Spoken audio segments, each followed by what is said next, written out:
thinking of winterizing your boat on your own, well, I'm going to show you how I did it, and hopefully this will give you some insight and maybe give you some confidence to try it on your own. Now remember, please, as always, this is not a how-to video, it's a how I did it video. So there may be better ways, cheaper ways, more efficient ways, doesn't matter. This is how I do it. I've been doing it for years on our boats, never had an issue, and yeah, it works for me. So follow along and see what we can learn. Okay, well, Anchor Girl works on winterizing the fridges and getting all the stuff off the boat, like these guys. I'm just going to show you what I got for my winterizing this year. A little bit different, same procedure, just a little bit different system. And I'm going to, I'll leave a link in the description. Bought this off of Amazon, and I think it was like 70 bucks or something. I don't know. It's a 5-gallon tank. That's probably a 5-gallon US gallons tank, which is fine. And let me just get this out of the box real quick. So there is the jug in question. Real simple. This is going to be, I'm going to use this for winterizing both the 2 big engines as well as the generator. I'm going to do the generator today and also the air conditioning system. And I'm going to show you what I actually manufacture for that, which is pretty psychedelic. But before I go into that, the rest of the pieces in the box are, ooh, this is like an unboxing. So there's a faucet, it's a shut-off valve, which goes in there. Once I got this all together, I will show you exactly how it works. And then there's a length of clear hose. I don't know how long this is. I'm going to say maybe about 6 feet or so. I haven't even unwound it or measured it, but it will do the job. Okay, so again, there is the tank and this faucet, shut-off valve, whatever you want to call it. This is actually a gate valve as opposed to a ball valve. It's just a cheap system, but it is more than adequate for my means, especially considering I will only use this 4 times a year. Once a year. 4 times. Engine, generator, AC. Not just once a year.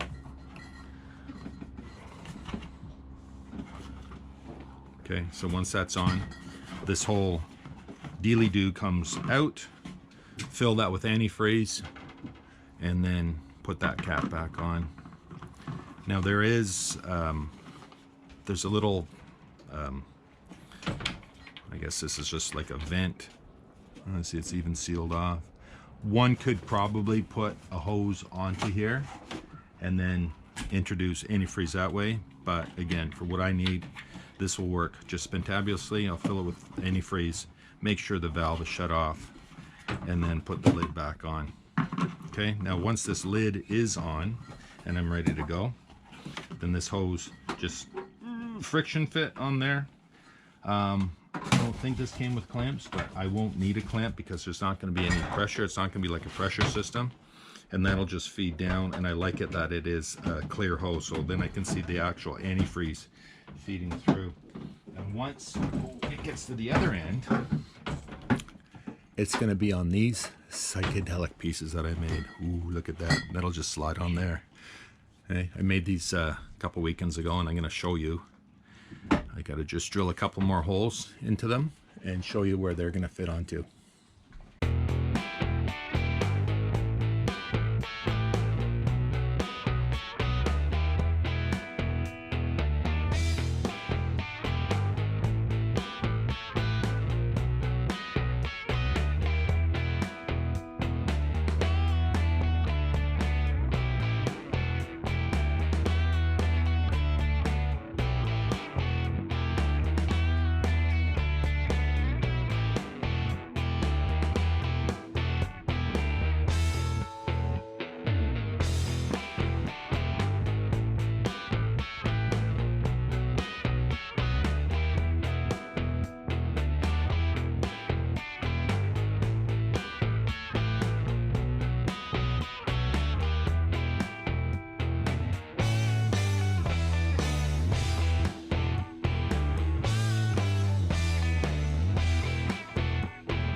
So job 1 is shut off the seacock.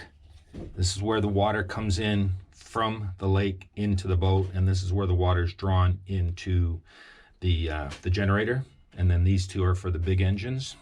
but we're not going to do those today. Well, I'm going to do the caps today, but it'll be the same effect. So I've got the water shut off, so it's not going to be able to draw water out of the lake anymore for the cooling side.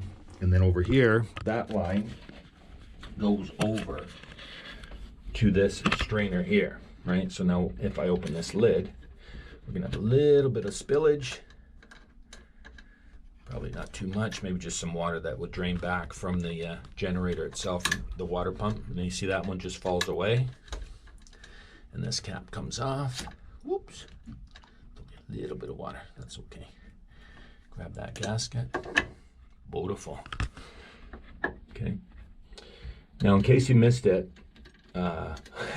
real time today is September 24th, I believe.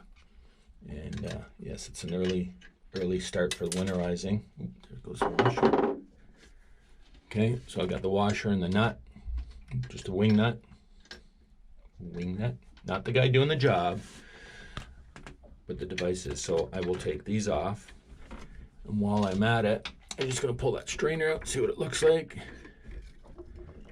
Oh yeah. Okay, so see what I was gonna say. In real time, I just livened up a video from our Labor Day getaway. And if I remember, I'll leave a link in the description. I think the video title was Fish Stuck in Our Generator. And you'll see what we had to go through with that. So I'm gonna take this piece and I will line it up with this piece and then drill my holes. Okay, so now that I'm back here, and just to let you know, the material list is just a scrap piece of 1/2 inch plywood that I had left over on a job site, and then these fittings, 2 obviously because I got 2 of these pieces. I just got these at the hardware store, a little bit overpriced, they're about $7 because they are brass, and these are just for garden hose, right? That'll thread into garden hose, and the garden hose will clamp onto that. And then this material is what is called blue skin, which is a waterproofing membrane that one uses in the construction industry to go around windows and doors and such. So boom, so this will be sitting on top of the strainer, so this is going to act as a gasket. That probably, again, not really necessary because there's not going to be any real pressure, but just for fun. And then so I just line up the cap from the strainer and get my magic marker. Might be longer. Yeah, baby. Okay, so there's one hole's going to be there, and the second hole's going to be a bit there. So now that I got those lined up, I just gotta drill my holes. 9:30 seconds. Yeah, that's good and tight. So I'm gonna drill the holes through here, and that's how I'm gonna mount this thusly. Alrighty, now I got the holes drilled. As you can see, that'll go in there. I just gotta fit these over here. I'm doing this one-handed, so bear with me. You might have a little bit of wobble in the camera. Again, I apologize for that. So there, see, now that'll fit on there. Good and tight. Washer, wing nut, and then another washer, and a wing nut, sorry. Okay, so those are on. This is good and tight, and that gasket, I doubt it'll leak. If it does a little bit, ain't gonna harm it, because this is only gonna be, you know, a 1-minute operation of actually running the antifreeze through. So I'm gonna hook up the hose, boop, back to my reservoir tank, shall we call it, and then give it a shot. Now, I already started the generator earlier when I got here about an hour ago, and I let it run for about 15-20 minutes so it's warm. So it should start right up. So I got this all ready to go. The hose is attached on both ends, and I got the GoPro sitting here, so when I fire up the generator, I'm going to show you what that looks like, and hopefully we'll get a view of the flow going through. Now, this is not the most super ideal location in my mind for this, because I have it sitting on the starboard engine. So what I'm going to do before I do the actual engines, I'm going to just get I'm going to get a length of hose, which is maybe 3-4 feet longer, so I can set it out there when I'm doing the engines, which I think would be more ideal. But right now I'm just going to do a leak test. I'm going to open this up and see if I indeed need a hose clamp on these ends. So, oh, look at it, it's going, it's going, it's going. Can you see that? No leakages here. Well, let's see what this end looks like, because I'm not going to get anything going through there. No. Yeah, no, that side's leaking definitely. So I'm just going to throw a small hose clamp on that.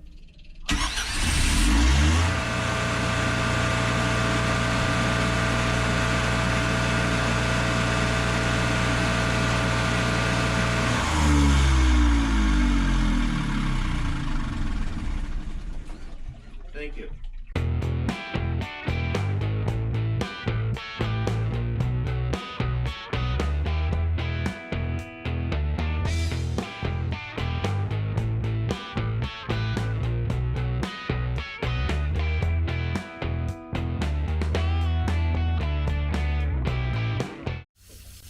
Alrighty, back to winterizing, which I started actually last weekend, last Sunday. It's almost a full week has gone by, and you have to watch my other video to understand why there was such a big gap. But what I'm doing right now is just emptying the fresh water system, just getting rid of all the water that's in there right now. Of course, the tank was half full, so it's taken it's taken quite a while, but that's okay.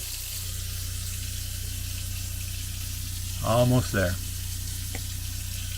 Quarter full-ish.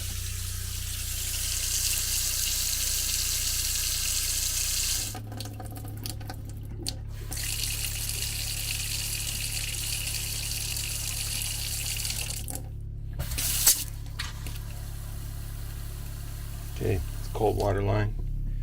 Now the hot water is going to take a bit because it's got to go through the water heater.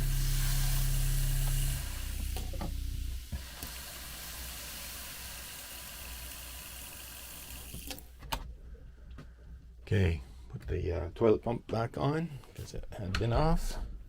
Usually we leave that on all the time, but when it gets really cold, it's been really cold overnight, so see, look at that. So that's the cold water line done. Hot, like I said, it's going to take a bit, but I want to do the toilet first. Wow, look at that. Pink stuff.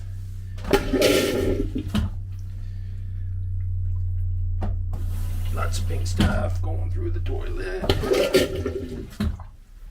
Brilliant. Hey, the pump is still running. Yeah, I guess the duckbill valves are getting kind of like right now because it's so cold, or it has been cold at night. So that's why it's going to run for a bit longer than it should. But that's okay. That's done. I will let the pump cycle through. Like I say, that is cold done here. And we'll work on the hot now and the cold. Brilliant.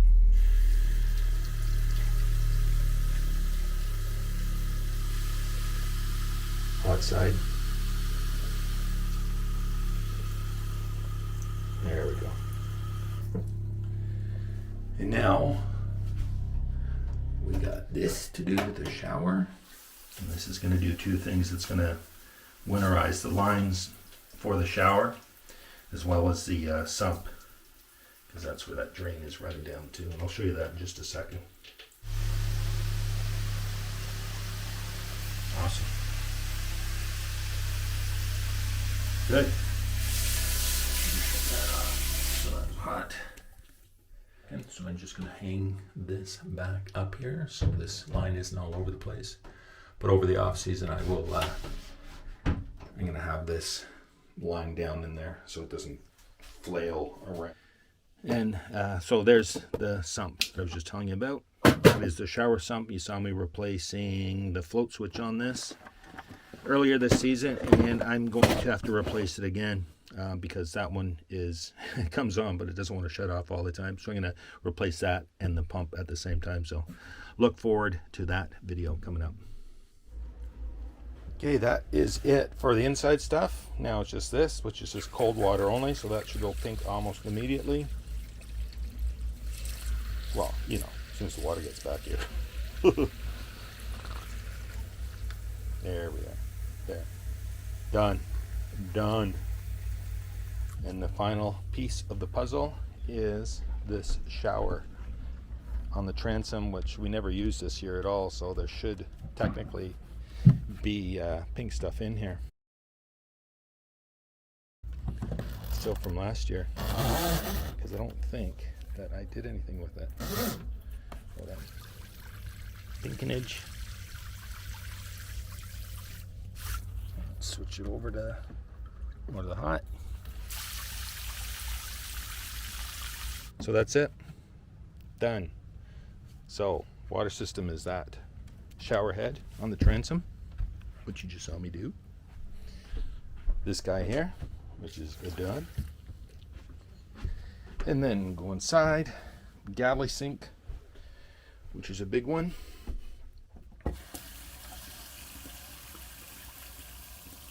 That's all good. Ooh, tank's almost empty. I'll just shut that water pump off because that's just going to keep running now because that is empty. Heading back down into the engine room, and the next thing I got to do, because I've already done the generator, that's all winterized.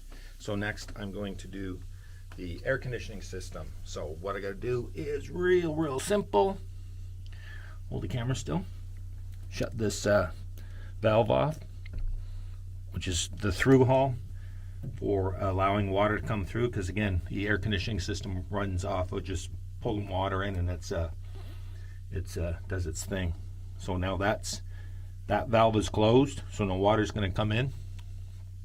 And then I just open this cap here, same as I did on the generator. Like I say, when I take this lid off, there's going to be a little bit of overflow, but that's all right. Now I'm going to take the wing nut off completely. Try not to lose the washer. There should be a little brass washer, which there is right there. So I'm going to take these guys right off. There we go. And this cap should come right off. And like I said, it'll be a little bit of overflow, but that's all right. There we go. See, that's that. And this is how one checks the strainer too, if need be. I'm just going to set that up there, and then I can pull the strainer out and check it. See how lucky that is. Well, not bad at all. Not bad at all. Okay, I'm just going to rinse this out in the lake water. Oh, look at that. Lost my gasket. That's the rubber gasket that goes on the lid when I put the lid back on. So pull the strainer right out. I'll clean that in a second. And then I'll put my my winterizing fill assembly onto here now. Okay, on with the valve. Got a little bit of flow. And then I'm going to start the air conditioners. So that's good. This is all off now. Anchor Girl was outside and she reported that the pink was coming over the side through the two discharges. Now I will just disconnect that, clean out the strainer, put it back in, and put the lid back on. And then that is it for the air conditioning system.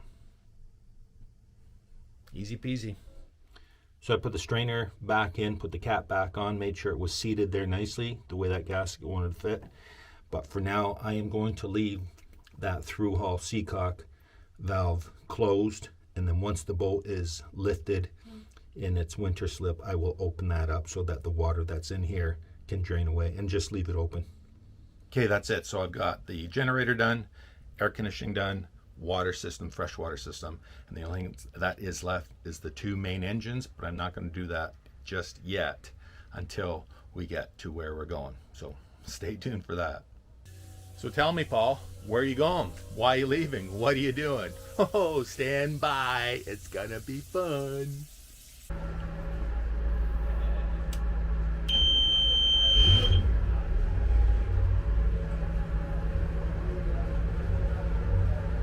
Okay, you watching?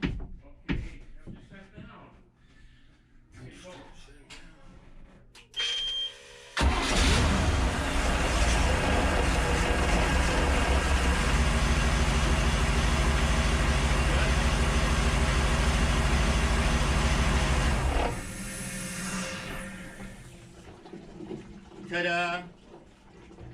Thank you. Final thing, shut off the ignition breakers and turn off the keys. Done. Everything is off except for the cabin lighting, just in case.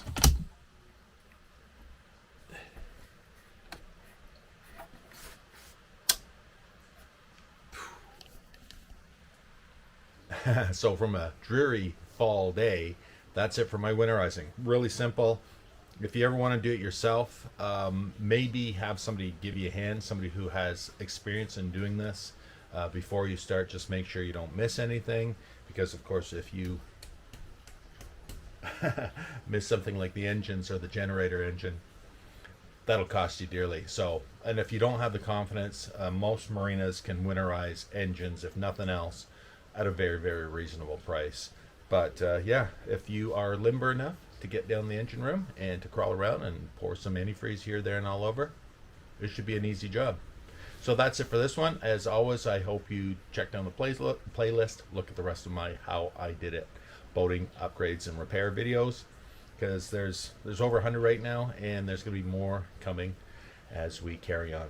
All right, I will see you on the next one. I will look forward, as always, to your comments. Cheers.